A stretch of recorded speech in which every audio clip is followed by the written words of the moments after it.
Polling continues to show the Liberals growing in popularity under Prime Minister Mark Carney, but Conservative campaign manager Steve Outhouse isn't worried. Appearing yesterday on Rosemary Barton Live, Outhouse says Pierre Poilievre is broadening his image as opposition leader with more international travel and more conversational interviews like with the Joe Rogan podcast.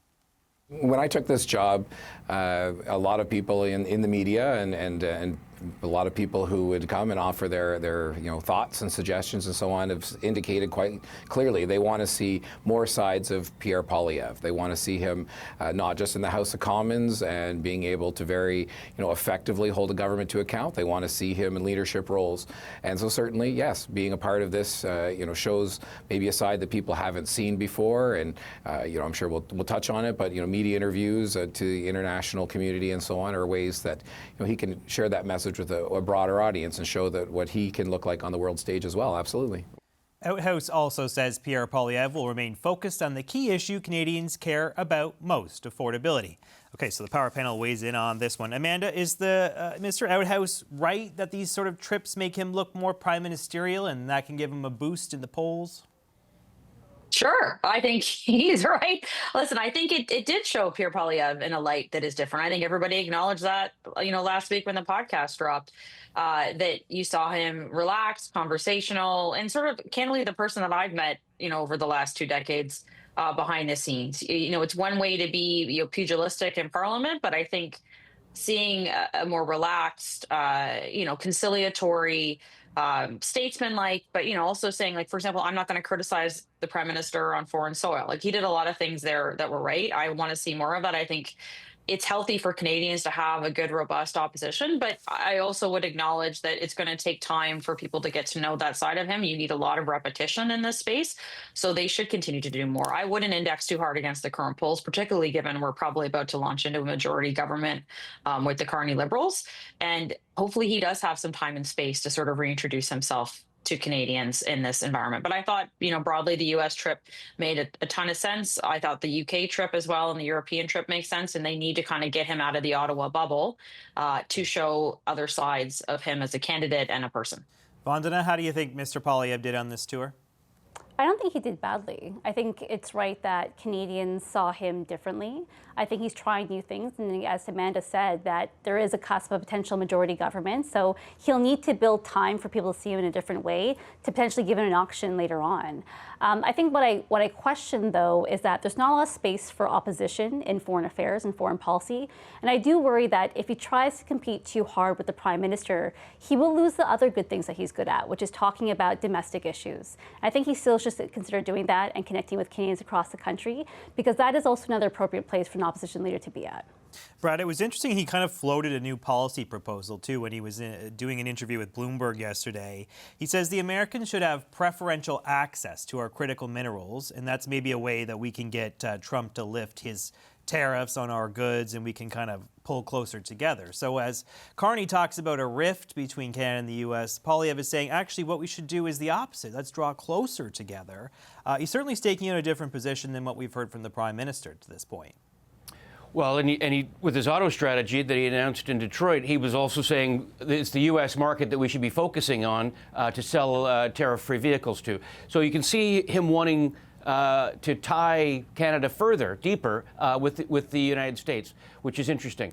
Now, the other thing that he said on the Rogan podcast was that he's going to let the Prime Minister deal with deal with Trump and the negotiations. And here, but I think floating those critical, tying, so one is on tone. I want to talk about the tone of the trip.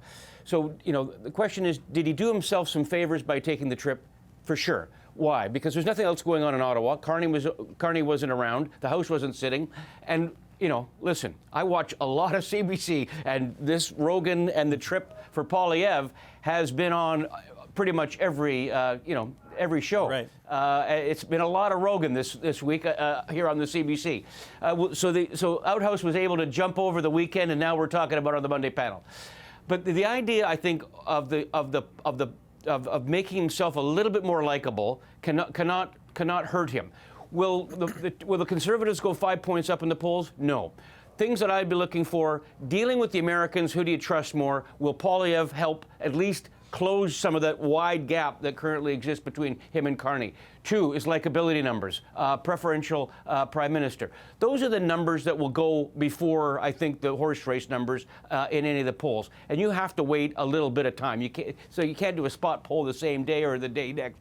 But I will admit that this trip has certainly put Poilievre front and center into the conversation. Everyone is talking about the trip and about Rogan in particular in all circles in this country. And that's a good day for an opposition leader who's up against the current situation that he faces with Trump and the tariffs and Carney. And Rob, this is after Poilievre essentially ignored this issue from much of the last year, right? He didn't really ever utter Trump's name, even when asked during the last election campaign.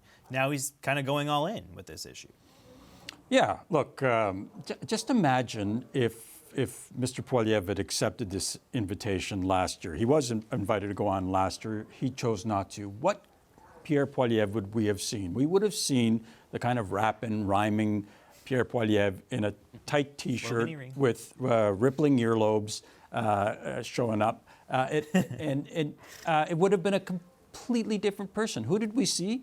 We saw a guy in a shirt and tie, in a suit, who was speaking in a tone of voice and in a posture, even his physical posture, I thought, was that of more of a statesman. Yeah.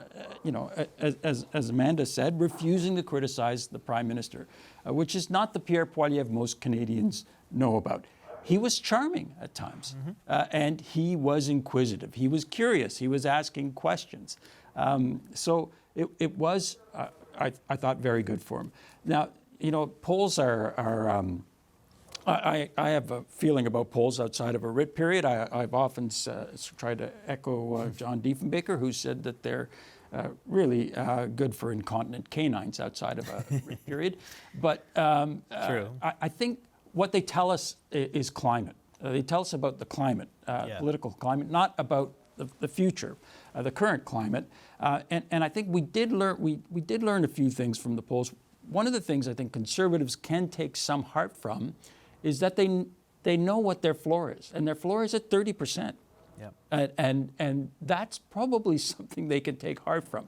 What they don't know is what the ceiling is for the Liberals. What's unusual about these polls is that the government is more popular now, 1 year after it was elected. That's very unusual. Justin Trudeau was the last person to do that in 2016.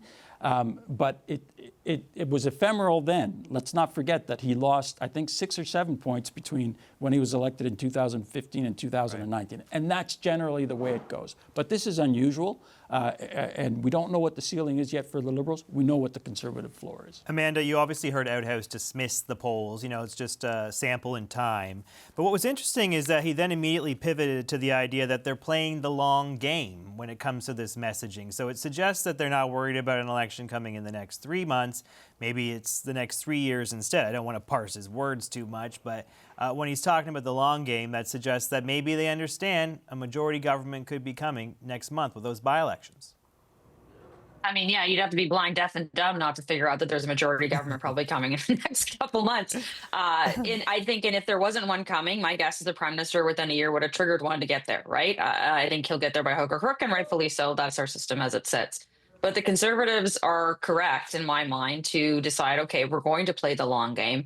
And part of this is a lengthier, thoughtful reintroduction of Pierre Poilievre, as Rob, I think, very well described, inquisitive, thoughtful, leaning in, genuine, sans the type T-shirts, all those things that I think is kind of a nice blend of the original version of Pierre Poilievre, which we all kind of knew back in 2006 when he was first elected, and then sort of the more modern version of him. And I think that's a leader people could look at. Is he going to close the gap for best to deal with Canada, U.S. and Trump relations? Like, probably not. I would not expect that out of him. I think the Prime Minister's really staked that ground out. But what he does have is, as Rob mentioned, a strong floor. The Conservatives have too, is he's still got a strong grip on the affordability question. And if and when Canadians end up looking away from Canada, U.S. and Canada International, that is going to be the stuff that's going to, I think, surge to the forefront. So yes, it's smart to get him out of the Ottawa bubble, to have him out there speaking in this kind of more relaxed statesman-like role. It's also smart for him to continue, I think, to push on those affordability issues that they are not letting go of as a government. And the other thing I think you'll see is they're going to have a more whole of government approach, which is pushing the critics out. We saw Michelle Wamphil-Garner out today on the immigration issue we just talked about. I mean, she's a star. She's very good at what she does. She's a very effective counterbalance to what I would say is a weak minister. And I think you'll see a little bit more of that is what would a conservative government look like, not just as Pierre Poilievre, but the people around him. Vandana, on that reintroduction, I mean, the one problem is Poilievre is already kind of a known quantity, right? Like, people already have been introduced to him and they know him and they don't necessarily like him, or they do already really like him, and it's kind of hard to sway people to your side of the thing.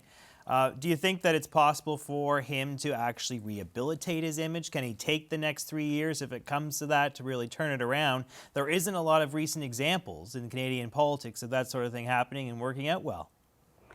I think that depends on a lot of external factors. I mean, he's not just been the leader of the opposition. He's been in member of parliament for a very long time, like since he was about 24, 25, I think. So it is hard to have people to have a different impression of him. That being said, when you're in opposition and you're against a popular leader, the most important thing you have is time. So, and that time has to be used effectively and consistently. So if he consistently can show this version of Pierre Poilievre and still tackle at issues and find holes or crevices in the government they can attack over and over again, that would help.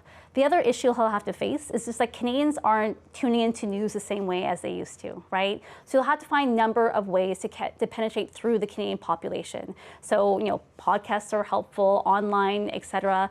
But to really get through to what Canadians are thinking to change that impression of him will be a difficult task, but 3 years is probably the best time for him to figure it out. Brad? Yeah, listen, the next election's in 3 years, so we've got lots of time. We don't know the ballot question. So many things could change. The brand could be stronger than the leader. Sometimes political parties win when they put the leader in the front. Sometimes they put it with the party brand in the front. It's far too early to tell. We don't even know what the country's going to look like. We don't know what the relationship with the Americans is going to be. Democrats could hold control of the Congress. We could have a separatist government in Quebec.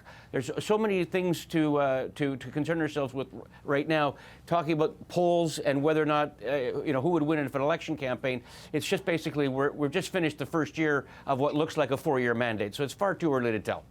Rob, everyone thinks this by-election process is a foregone conclusion. Do you as well? I mean, it's like we're in for another 3 years. That's it. Don't even bother counting the ballots in the. Yeah, look, nobody thinks that the 2 Toronto seats are going to be particularly competitive. Terrebonne, it's going to be the first time, I believe, that a by-election might determine whether or not there's a workable majority. Right. As I gaze into my cracked crystal ball, though, and I look beyond that, and I look at how the world might be different and how it might impact Mr. Poilievre's fortunes. You tell me if Donald Trump is still the president when the next election happens, and you tell me what the NDP is doing over the next 3 or 4 years, because the Conservatives need a robust NDP. Right now, that isn't the case. They're about to elect a new leader. I know everybody is predicting the NDP's demise. I'm one of those who don't believe that's the case. Okay. But again, I think the NDP's fortunes are tied to Donald Trump as well. Yeah, of course, the next potential federal election, 2029, that's, maybe a year after the next presidential election, right? So it's a very different situation that we could be facing. All right, let's leave it there. Thank you so much to Vandana Cutter, Amanda Galbraith, Brad Levine, and Rob Russo. Nice to see you all.